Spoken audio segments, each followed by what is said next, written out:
आग में एक परिवार का घर जलकर हुआ राख, खुले आसमान के नीचे रहने को हुए मजबूर। भीषण आग में एक परिवार का सब कुछ जलकर नष्ट हो गया। फिलहाल यह परिवार खुले आसमान के नीचे रहने को मजबूर है। मालदा के मानिकचक के बेनीटोला इलाके में इस घटना से सनसनी फैल गई। पीड़ित परिजनों का दावा है कि आग सबसे पहले शुक्रवार के दोपहर पड़ोसी बीरेन मंडल के घर में लगी। आग लगी में बीरेन मंडल की 3 साइकिलें जल गई। देखते ही देखते आग उत्तम बसाक के घर तक फैल गई।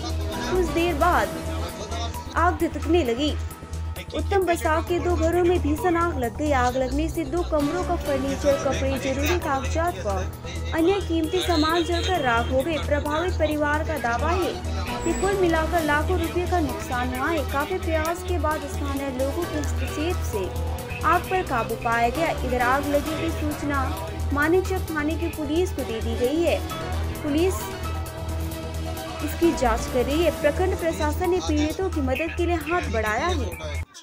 আমরা দুপুরের সময় খাওয়া দাওয়া করছিলাম, তারপরে পাশে বলতে যে আগুন ধরে নিয়েছে। তারপরে যা পারলাম কিছুটা বের করতে পেরেছি। আর বাড়ির যত জিনিসপত্র ছিল সবই পুড়ে গেছে। কি কি পড়েছে? মিটকেস, খবর কার্ড, বিছানা, গদি আর টাকা পয়সা ছিল কিছুটা, সেটা নষ্ট হয়ে গেছে। কি নাম যার বাড়িতে যে কোটা ঘর পড়েছে? আমাদের দুটো গদি পড়ে গেছে, কিছুই নেই। ঘরের ভিতরে কি রাখছে, কি ছিল?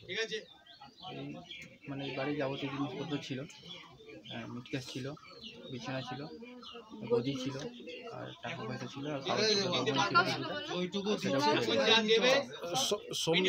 সব মিলিয়ে কত টাকা হবে ক্ষয়ক্ষতি? ক্ষয়ক্ষতি হয়ে যাবে, 30-40 মতো হয়ে যাবে। এখন কি চাইছো বর্তমানে? আপাতত চাইছি যে থাকার মতো একটা কিছু একটু সাহায্য পেলে ভালো হতো। আচ্ছা, এই এলাকার নামটা কি? এটা মানিকচক বেনিটোলা।